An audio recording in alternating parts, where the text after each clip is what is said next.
there is no doubt about it. He's going to be a key figure in Trump's administration. Trump has already talked publicly about Musk being his efficiency czar. So in practice, what that means is that if that's confirmed, Musk will be in charge of making big cuts to federal government spending. Now, that might mean that he's more focused on domestic issues. But as you said, it is quite an extraordinary development that he was taking part in a call with Zelensky. The only slight caveat I'd add to that is that Musk has given his Starlink satellite technology to the Ukrainians to help them during the war with communications. So it may be that there was just it was relevant for him to be on the call, but it does show that he probably is going to have the president's ear, and especially at a time when Labour, as we've just talked about, are scrambling to find an ambassador who can get key messages to Trump. It does feel increasingly like the people who are around Trump are not necessarily allies of our new Labour government. Now, up-to-the-minute analysis from the Sunday Times deputy political editor, just promoted you there, Harry Yorke. Good morning, Harry. Good morning. Good morning. Thank you so much for being here. It does feel like 2 minutes since last Saturday when we're sitting here. It's been a busy old week. Yeah, absolutely. It has been a big week, especially with the US election. Yeah, absolutely. Now, let's move on to what's on the top of the app this morning. I'm not sure it's on the front page of the paper. It was a late-breaking story, but this story about Alan Milburn, who was Health Secretary under Tony Blair, warning that this more culture in the NHS must come to an end. Now, he's an influential figure with the current administration, and I gather there's an announcement coming later today about him having a role within the health department. Is this line about the NHS needing to stop asking for so much money actually coming from inside the government itself? Well, absolutely. And actually, just to confirm, while you've been on air, they actually have announced that Alan Milburn is coming back as the lead non-executive director in the department. So what that means is he's going to be Wes Streeting's right-hand man. And the reason why this interview in the Times today is really, really fascinating is because Milburn is coming in to basically be Wes Streeting's reform czar. So what he says on reform in today's interview really matters. And it is quite interesting. So what is the context here? Well, Milburn is coming into the role at a time when the NHS is facing some quite serious existential problems. We have record NHS waiting lists, 8.1 million people.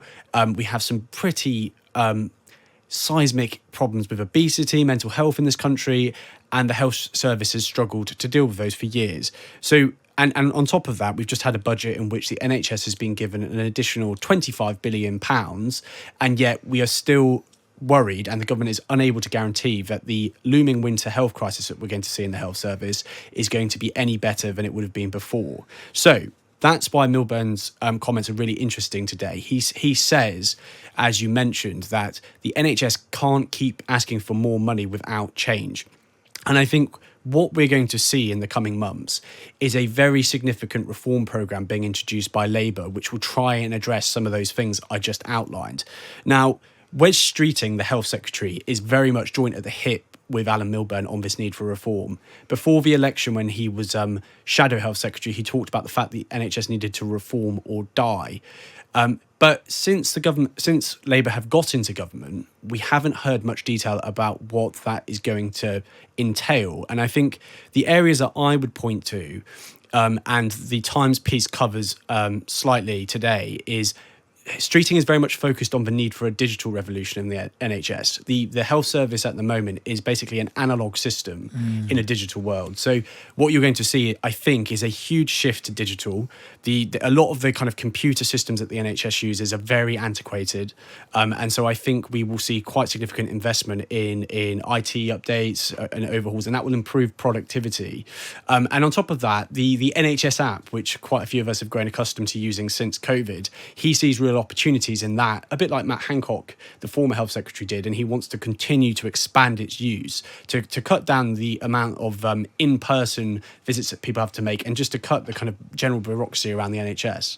I mean, it is remarkable the number of letters I still get from the NHS when I've got an appointment. And you just think, it's unbelievable that they're still communicating that way. I mean, who sends a letter about anything these days? We've got apps, we've got email. That alone, I think, would be cause for reform.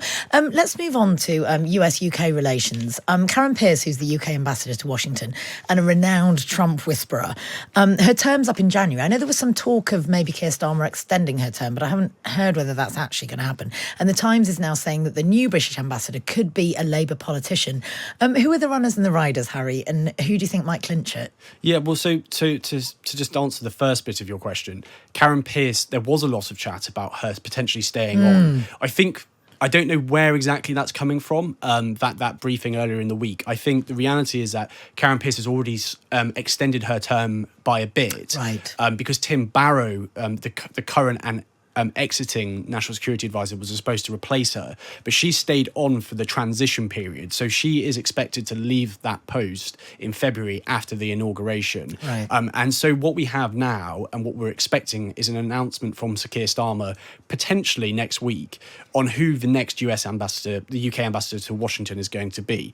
And there are 3 names in the running from reports. One of them is Lord Mandelson, who is quite familiar probably to listeners, a very experienced Blair-era cabinet minister who was also the Tony Blair's trade commissioner. So he brings a huge amount of heft and experience. You also have Baroness Ashton, who's a former European Commission Foreign Affairs spokesman, and she was also a prominent person in the Blair administration. And then a third is David Miliband, who is obviously Ed Miliband's brother, but a former foreign secretary. He knows America well these days as well. He's been over there for a while. Absolutely. So all 3 of them are experienced figures.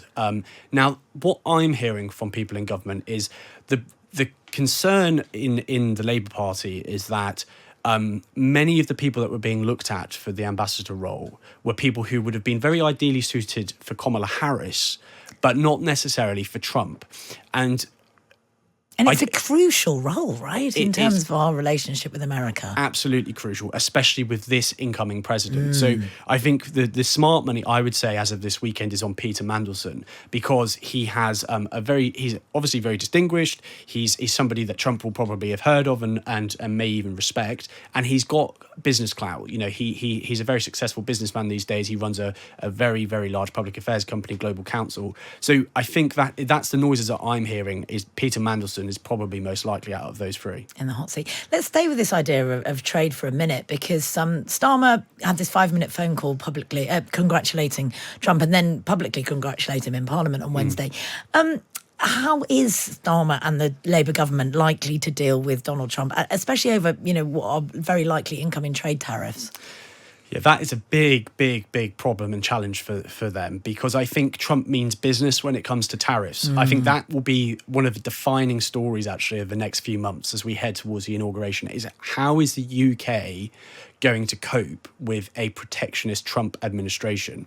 We've obviously had that form of administration in the past. In 2016, Trump talked a lot about protectionism and America first, but this time around he is proposing some very significant tariff changes. So he wants to impose 20% tariffs on all imports to America and 60% tariffs on Chinese imports. Now, the UK is not exempt from that, and actually Goldman Sachs made some very significant changes to their growth forecast for the UK early this week on the back of the Trump election. Wow. They said that they thought the UK economy would only grow by 1.4%, down from 1.6%. So these are significant implications. And how do they deal with that? Well, I don't really know the answer. All I can say is that when the Biden administration was in and the Conservatives were in power here, they had to grapple with similar problems in the Inflation Reduction Act, a huge hundreds of £billions worth of green subsidies that Biden was pushing. They tried to alleviate and soften the impact of some of that, but they didn't really succeed. And so if Starmer is going to succeed in exempting the UK from some of these tariffs, he's going to have to embark on some very, very clever and substantial diplomacy to try and convince Trump why the UK should be exempt when the rest of the world is facing these tariffs. Yeah, a former trade minister might be helpful in that. Absolutely. Yeah. So this story, to me, feels like an AI-generated headline that we never would have dreamt of. But this week, Elon Musk took part in a phone call with Donald Trump and Vladimir Zelensky. I mean, I don't know why I'm laughing, but it sounds ludicrous, but it happened. If Elon Musk does remain a key figure for Donald Trump, but potentially with an official role, obviously there's some beef there with our now Prime Minister.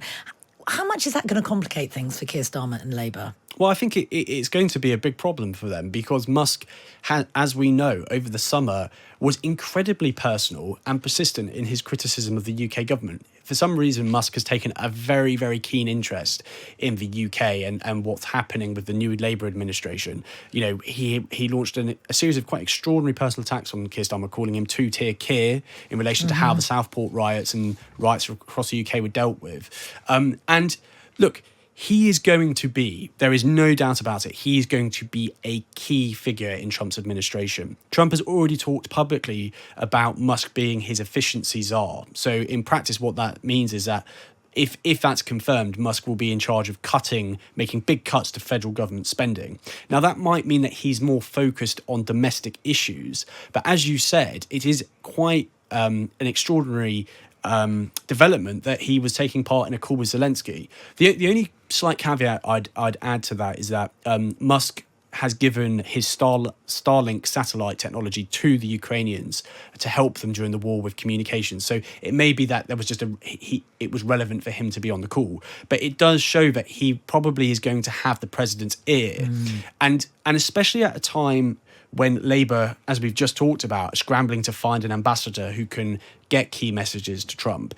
It does feel increasingly like the people who are around Trump are not necessarily allies of our new Labour government. Nigel Farage is probably the closest person in the UK to Donald Trump, and he is no friend of the Labour administration. So these are big challenges, and I'm not sure they have obvious answers at the moment. Not yet, no. And before I let you get back to your day job, Harry, it does seem more than 7 days ago since we were sitting here talking about Kemi Badenoch being elected as the leader of the opposition. There's a huge piece in the Times today about Kemi Badenoch and what makes her tick by those who know her best. A difficult first week, I think, for the leader of the opposition to pull focus from politics across the Atlantic. But she did make some fairly combative comments in Parliament. How do you think her first week went? And do you think she did enough to pull focus? I think it's an impossible task when you have a US election. I mean, look, she did what everybody expected her to do at Prime Minister's questions, which is she went in full throttle. She was very, very keen to expose and embarrass Labour and David Lammy, the Foreign Secretary, over some of his past remarks about Donald Trump. There were a few blips, I think, in her first performance at PMQs. She did this rather unfortunate thing of accusing Keir Starmer of reading from a script whilst herself reading from a script. But you could tell she was nervous. You could see in her body language that she was nervous. It's going to take her time to transition into the role. We have to realise that Kemi Badenoch is relatively quite junior in her kind of political career. She's only been a cabinet minister for a few years. So look, it's not been the perfect start. It's been quite quiet. It was always going to be difficult to make a loud noise in a week like this. But I think we'll just have to wait and see. She's got some big challenges ahead. She needs to set out quite soon how she's going to respond properly to the budget. We should hopefully start to see her start to articulate her positions on the budget next week. But yeah, we'll have to wait and see. Yeah, brilliant. Thank you. Lovely to see you, Harry. Thank you, as always, for your insights. And you can read more from the Sunday Times Deputy Political Editor, Harry Yorke, in the paper tomorrow, or with a digital subscription via thetimes.com.